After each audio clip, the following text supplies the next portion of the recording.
Halo sahabat Lepetanam.com, kembali lagi dalam program News Flash edisi hari ini 25 November 2024 bersama saya Benedikta Miranti. Ada berita viral apa aja sih hari ini?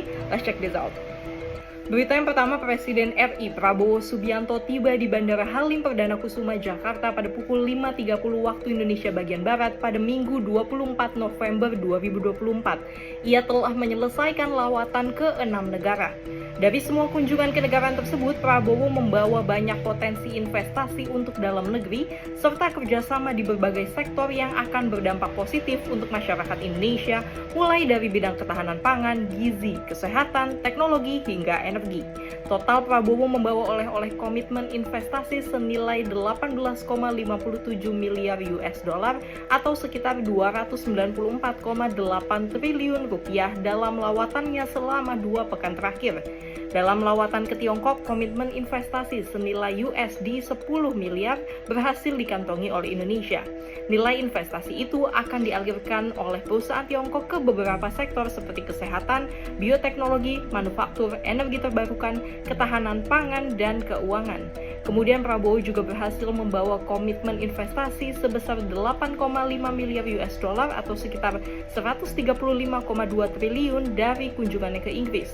Di Inggris, Prabowo bertemu dengan 19 pemimpin perusahaan besar Inggris untuk membawa peluang investasi bagi Indonesia.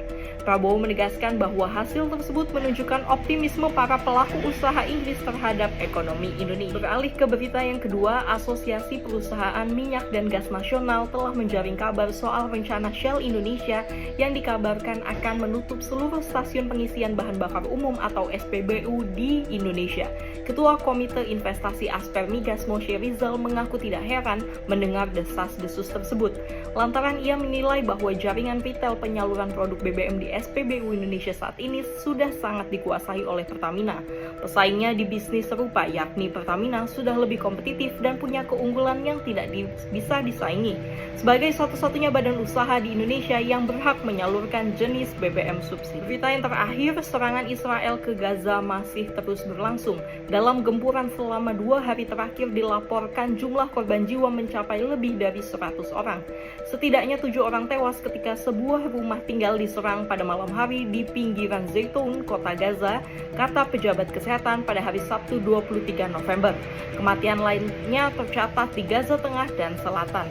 Serangan udara Israel menyebabkan kerusakan signifikan pada Masjid Al-Faruq di kamp pengungsi Nuseirat di Gaza Tengah, menurut video media sosial yang diverifikasi oleh media Al Jazeera.